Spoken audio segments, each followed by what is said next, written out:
नमस्कार। आज हम साइबर सुरक्षा की दुनिया में एक बहुत बहुत ही अहम तकनीक पर बात करने वाले हैं। ईडीआर यानी and point detection and response. हमारे पास ईडीआर एंड पॉइंट सुरक्षा और प्रतिक्रिया प्रणाली से कुछ ज़रूरी जानकारी है। तो आज का मकसद है ये समझना कि ये ईडीआर आखिर है क्या चीज़, कैसे काम करता है और सबसे ज़रूरी, ये हमारे जाने पहचाने एंटीवायरस से अलग कैसे है और क्या ये सच में बेहतर है। तो चलिए इस विषय की तह तक चलते हैं। देखिए, ईडीआर जो है ना, वो वैसा वाला पुराना एंटीवायरस नहीं है। हाँ, जो सिर्फ जानी पहचानी फाइलों को रोकता था। बिल्कुल, वो तो बस ज्ञात खतरों को देखता था। ईडीआर एक पूरी, आप कह सकते हैं, एक सुरक्षा व्यवस्था है जो एंड पॉइंट्स पर, मतलब आपके कंप्यूटर, लैपटॉप या सर्वर्स, इन पे जो भी हो रहा है ना, हर छोटी बड़ी गतिविधि पर उस पर लगातार नजर रखती है। जैसे कोई नई फाइल बनी, कोई प्रोग्राम चला, कोई नेटवर्क कनेक्शन बना कहीं बाहर, सिस्टम की सेटिंग्स, मतलब रजिस्ट्री में कुछ बदला गया हो, ये सब कुछ देखता है। अच्छा, तो मतलब ये सिर्फ दरवाजे पर ताला लगाने जैसा नहीं है, ये तो घर के अंदर लगे कैमरों की तरह हुआ फिर, जो हर हरकत पर नजर रखे। हाँ हाँ, बिल्कुल सही समझा आपने। ये पहले से तय नियमों, व्यवहार के खास पैटर्न, जिन्हें हम ह्यूरिस्टिक्स कहते हैं, मतलब कौन सी गतिविधि थोड़ी संदिग्ध लग रही है, और मशीन लर्निंग यानी कंप्यूटर का डेटा से खुद सीखना, इन सब का इस्तेमाल करके खतरनाक या अजीब लगने वाली हरकतों को पकड़ता है। और जैसे ही इसे कुछ गड़बड़ लगती है, ये फौरन एक्शन ले सकता है, जैसे किसी संदिग्ध प्रोग्राम को ब्लॉक कर देना या उस डिवाइस को बाकी नेटवर्क से अलग कर देना, तुरंत। और ये सारी खुफिया जानकारी ये सुरक्षा संभालने वाली टीमों, एसओसी टीमों तक भी पहुंचती होगी। हैश क्या था, ये सब कुछ, ये सारी जानकारी जांच के लिए और छिपे हुए खतरों को ढूंढने के लिए, जैसे थ्रेट हंटिंग कहते हैं, उसके लिए भेजी जाती है।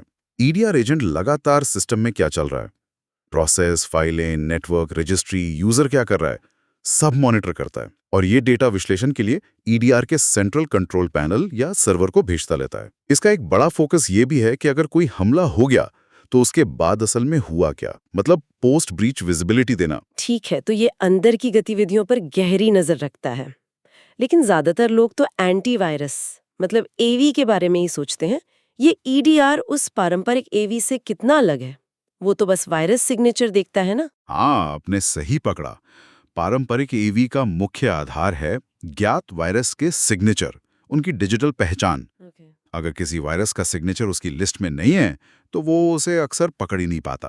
अच्छा। ईडीआर सिग्नेचर जरूर इस्तेमाल करता है, लेकिन वो उसका सिर्फ एक हिस्सा है। उसके साथ साथ ये व्यवहार का विश्लेषण करता है।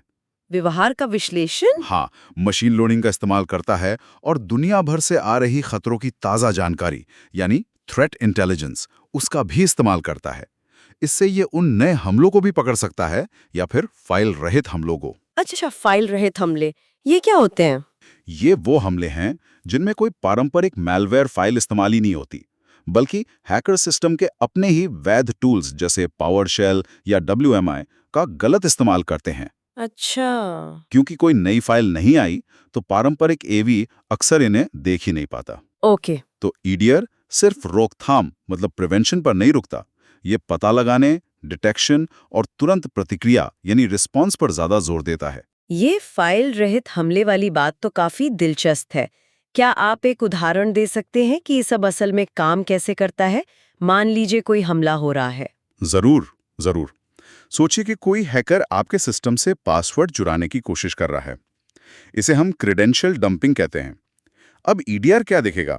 वो दिखेगा कि PowerShell.exe जैसा एक सामान्य सिस्टम टूल, जो आमतौर पर ऐसा काम नहीं करता, वो अचानक LSSS मेमोरी को पढ़ने की कोशिश कर रहा है। LSS? हाँ, ये वो जगह है जहां सिस्टम अक्सर पासवर्ड या क्रेडेंशियल्स जैसी संवेदनशील जानकारी मेमोरी में रखता है। और साथ ही ईडीआर ये भी देख सकता है कि वही पावरशेल प्रोसेस किसी अनजान बाहरी सर्वर, किसी बाहरी आईपी एड्रेस से कनेक्शन बनाने की कोशिश कर रहा है। ओहो, ये तो बहुत संदिग्ध लग रहा है। तो ईडीआर इसे फौरन पहचान लेगा? हाँ, बिल्कुल। ईडीआर के जो व्यवहार विश्लेषण के नियम हैं, वो इसे क्रेडेंशियल डंपिंग प्रयास के तौर पर पहचानेंगे। ये MIT-ATT फ्रेमवर्क में पहचानी गई एक जानी मानी हैकिंग तकनीक है, T1003। ये इसका पैटर्न है। सिस्टम तुरंत एक गंभीर चेतावनी, एक हाई सिवियरिटी अलर्ट भेजेगा, और साथ ही ये ऑटोमेटिकली खुद ब खुद उस डिवाइस को नेटवर्क से अलग कर सकता है, आइसोलेट कर सकता है, ताकि वो बाकी नेटवर्क को संक्रमित ना कर सके। शायद सिर्फ मैनेजमेंट के लिए कलेक्शन खुला छोड़े। ये उस पावरशेल प्रोसेस को जबरदस्त बंद कर सकता है, और अगर इस पूरी गतिविधि के दौरान कोई संदिग्ध फाइल बनी है तो उसे उठाकर अलग रख सकता है, मतलब क्वारंटाइन कर सकता है। इसके बाद फिर सुरक्षा टीम विस्तार से जांच कर सकती है कि भाई हुआ क्या था। वाओ, तो ये सिर्फ देखता नहीं बल्कि तुरंत कार्रवाई भी करता है। ये तो पारंपरिक एवी से बहुत बड़ा फर्क है। तो कुल मिला के अगर हम सार देखें तो ईडीआर इतना जरूरी क्यों बन गया है आजकल? देखिए, सीधी सी बात है, सबसे बड़ी बात यह है कि ईडीआर हमें हमारे एंड पॉइंट्स पर लगभग रियल टाइम में क्या हो रहा है उसकी एक पूरी और गहरी तस्वीर देता है, विजिबिलिटी देता है। दूसरी बात ये उन चालाक और छिपे हुए हमलों को पकड़ पाता है, जैसे वो फाइल रहित वाले हमले, जो अक्सर पारंपरिक एवी की पकड़ से बिल्कुल बाहर होते हैं। तीसरी चीज, ये हमें तुरंत एक्शन लेने में मदद करता है। कुछ एक्शन ऑटोमेटिक हो जाते हैं, कुछ के लिए ये टीम को अलर्ट करता है, इससे नुकसान कम होता है, और शायद सबसे जरूरी, ये हमले की जड़ तक पहुंचने में मदद करता है। रूट कॉज एनालिसिस जिसे कहते हैं, मतलब ये समझने में कि हमला हुआ कैसे, कहां से शुरू हुआ, ताकि भविष्य में उससे बचा जा सके। बिल्कुल, ताकि भविष्य में बचाव बेहतर हो सके।